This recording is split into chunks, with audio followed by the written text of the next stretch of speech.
La impulsión es la base de la equitación, otra frase de mi Instagram, pero veo que muchos de vosotros no saben cómo ejercer impulsión con las piernas al caballo. Empezamos, yo soy Gema Caballo y en este vídeo vamos a hablar de cómo hay que aplicar esta ayuda tan apreciada y necesitada en la equitación. Errores que hace la gente a la hora de dar impulsión a un caballo. Solo utilizar la impulsión para cambiar de aire. Utilizar la impulsión de forma muy espaciada si no hay reacción por parte del caballo, jinetes que al dar la impulsión sorprenden al caballo, o jinetes que creen que abrazar el caballo con las piernas es dar impulsión. Vamos por partes. La impulsión no es como el pedal del acelerador de un coche, que lo mantienes pisado y el coche siempre va a la misma velocidad a menos que tú presiones más o menos el pedal.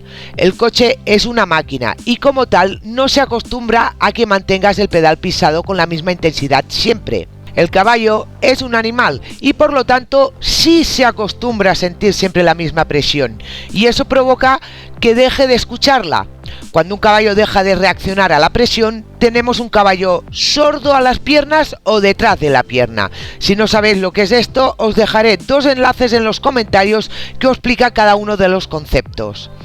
Entonces me diréis, Gema, pero si tú siempre dices que abracemos al caballo con las piernas y ahora nos dices que si lo abrazamos siempre, el caballo se acostumbra a esa presión y lo volvemos sordo de piernas. Os aclaro esto. Siempre hay que abrazar al caballo con las piernas, pero eso no es ejercer impulsión. Al abrazar al caballo estás provocando una forma de comunicación con él. Si tus piernas están separadas del caballo, esa comunicación se rompe. Vamos a poner uno de mis ejemplos que tanto os gustan. Teléfono móvil con cobertura.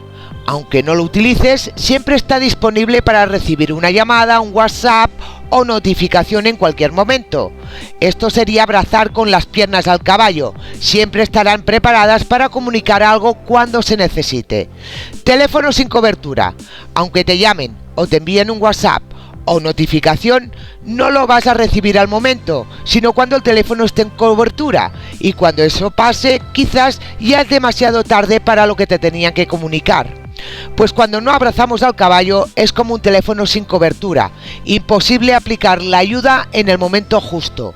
Eso sin hablar de que seguramente sorprenderemos al caballo y esa ayuda será demasiado brusca. Explico el porqué de estas reacciones. Imaginaros que estáis haciendo un cambio de pie al tranco. Necesitáis que las ayudas sean en el momento exacto, ya que solo tenéis un tranco para hacer el cambio. La comunicación con el caballo es constante y rápida, y si se interrumpe la comunicación, este ejercicio no se puede hacer. Si nuestras piernas no están en contacto con el caballo, cuando apliquemos la ayuda seguramente sorprenderemos al caballo porque no se la espera.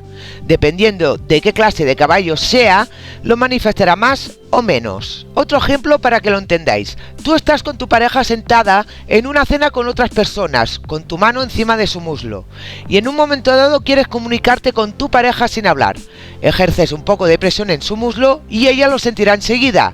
Esa presión no la sorprenderá, ya que ha estado notando tu mano todo el rato encima de su pierna. Ahora si de repente tú pones la mano en su muslo y la presionas, seguramente lo harás bruscamente, ya que tendrás prisa para comunicarte con tu pareja y eso la va a sorprender. Tu pareja no saldrá corriendo, pero un caballo puede que sí, ya que son animales de huida. Pues esta es la diferencia entre aplicar una ayuda cuando nuestras piernas abrazan al caballo o no. Los caballos son animales muy sensibles y como menos búsqueda tengan las ayudas, más relajados estarán. Y ahora viene lo bueno. Pero Gema, ¿cómo aplicamos la impulsión? Para dar impulsión no hay que quedarse todo el rato presionando fuerte las piernas como si fuera un coche con el acelerador. Tampoco hay que estar dando presión cada 5 minutos, ni tanto ni tan poco. Lo correcto es impulsar a cada tranco, impulsar con las piernas y relajarlas, impulsar y relajar. Pero relajar no quiere decir separar las piernas. Si lo hacemos cada tranco, estamos diciendo al caballo que en cada tranco tiene que esforzarse. Experimentarlo vosotros mismos, daros golpes continuos y suaves en el brazo. Luego mantener la mano en el brazo sin moverla. Y finalmente daros un golpe de la misma intensidad que antes cada minuto. ¿De qué forma estáis más atentos? Pues es así como se da la impulsión. Hay que mantener el caballo atento a vosotros para que no se aburra y deje de empujarse con los posteriores. Y ahora voy a explicar con qué parte de la pierna se impulsa el caballo. Eso depende de cada caballo y la forma que está acostumbrado a ser montado. Lo correcto es con la presión de gemelos, así tienen que ser los caballos bien domados, pero sí es cierto que muchos caballos, aunque sienten la presión del gemelo, no la obedecen y tienes que darle con el talón. Así que eso ya depende de cada caballo. Aún así, los caballos que solo reaccionan con el talón se pueden enseñar a que obedezcan al gemelo, y de esta manera solo se utiliza el talón para acentuar la ayuda o para reñir al caballo en un momento dado. Pero eso ya lo explicaré en otro vídeo si creo que será un vídeo de interés. La equitación no es fácil e intento explicarlo de la forma más simple posible para que lo entendáis. Si queréis apoyar mi esfuerzo, haceros miembros del canal para demostrarlo. ¡Hasta la próxima, caballistas!